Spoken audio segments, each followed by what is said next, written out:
ojja otunuulira kye bayita abafumbo ne we bayombera mu ddiiro ffe kiri kufa abasajja ne we bayombera mu ddiiro ne batabuka kasita tuyingira mu buliri bwe tuti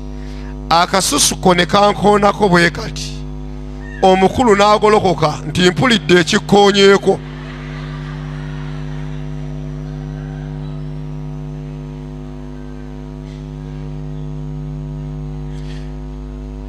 Omukulu ye kasita agolokoka ayina munne amuwooyawooya.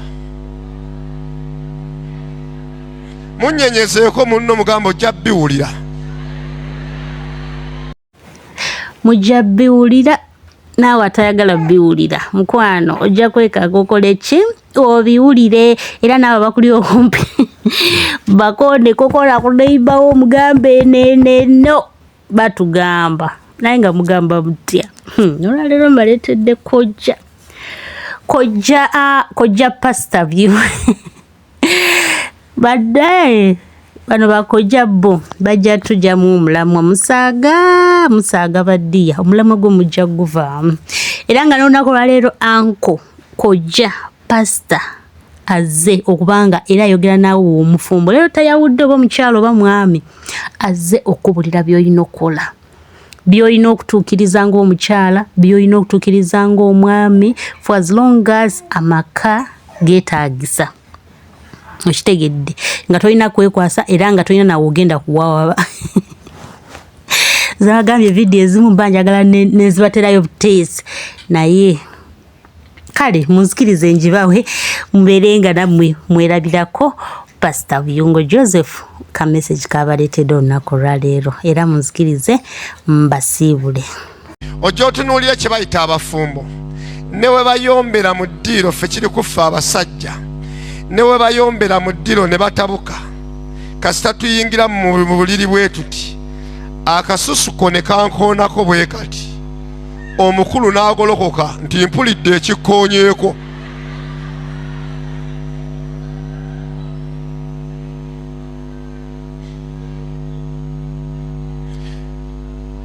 Omukulu ye kasita agolokoka ayina munne amuwooyawooya. Munnyenyezeeko munno mugambo ojja biwulira. Ekyo kyo kya nkola ya Mukama yakitonda tokiteekamu okujjula omwoyo n'okankana. Kyo kasita omukulu agamba nti munnanga aliwa.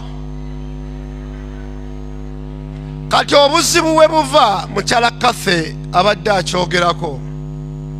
obudde tetuyina. Namba esinga ey'abakyala tebamanyi nawe batuuka ku ntikko oba mami Maaka kyayogeddeko kye bayita okumala nkyogera mpola tebamanyi oba bamaze oba tebamaze. Ateekawo buteesi mukulu kumala ate walwawo agamba oli kuki oli kuki.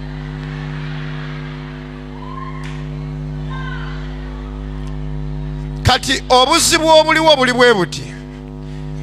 ti mwenna we munaakizuula nti buli omu alina etterekero lya munne ajja kuwaayo ebintu bya munne n'ekitiibwa n'obwegendereza. Abakyala lwaki nti watuuse namba esinga obunene tetuuka ku ntikko omusajja yasooka okuyimirira kasita ayimirira n'agamba haleluya yajja kunoonya emmerwa mpaka. Kyova olaba nti abamu bafubutuka bufubutusi kati obuzibu awantu wano wafubutukira kate ndi oba oluggi oba ludda wabweru yasobola odduzza munda n'ayingira n'oluggi nga luyingira munda.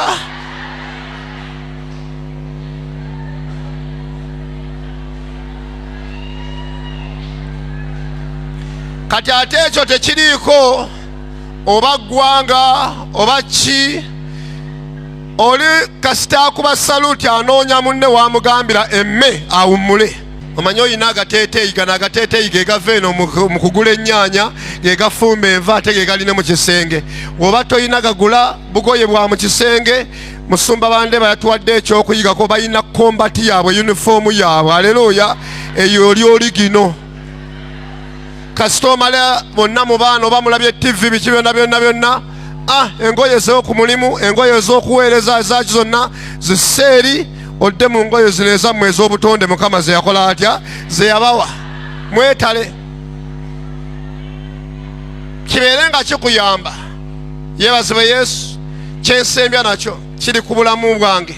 era ne wemba nkiwulira kimpulikikira ddala bubi simanyi nakyemanyiiza saagala kigambo kye bayita nti mpaako muli bafumbo ng'ogamba mpaako kumpaako n'oli n'agamba sijja kukuwaako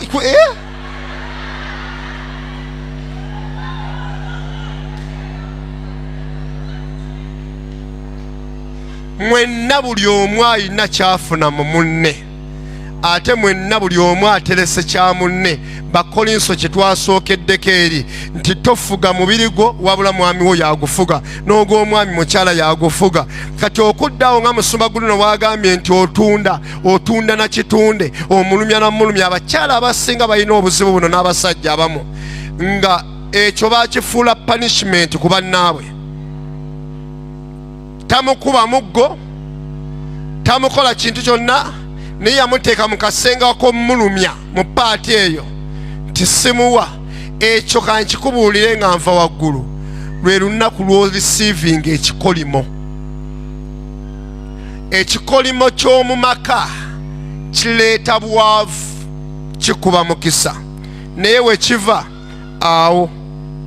gwe liwoyagala okozese ebintu bya munno ng'ekyokulwanyisa okumulumya nga tomuwa kw'omupanishingira emikisa egyandizze mu maka gammwe si we gijjira awo we gigaanira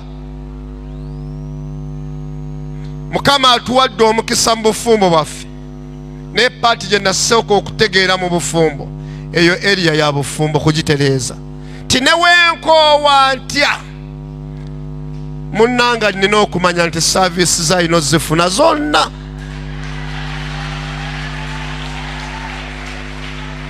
ne wembanga sirina amaanyi agavuga emmotoka kano kenvuga emmotoka okuva ku kyaki okutuuka ewaka mba nasabye omwoyo nanzijuza amafuta ntuukira amafuta mu linnya lya mukama waffe yesu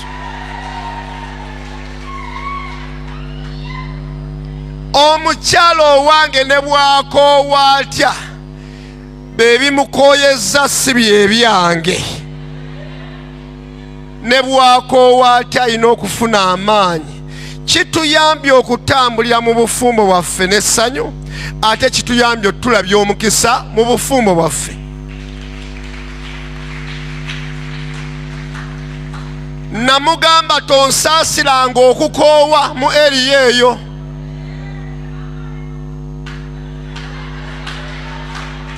ate ne mugamba nange sirina lunaku lwe nnyinza kukusaasira mu eriya eyo abamu nno bamanyi n'okugaba timetable wabula banayi muyina ekyejo n'okola ne timetable yo Monday, Tuesday, Monday nno nja kugirawo ku Tuesday ate Thursday nedda ne Friday nedda ku Saturday omutwe gujja kunuma mumanyi n'okumanya obulwadde bwe bunaabalumira naye mukama katonda basaasire kubanga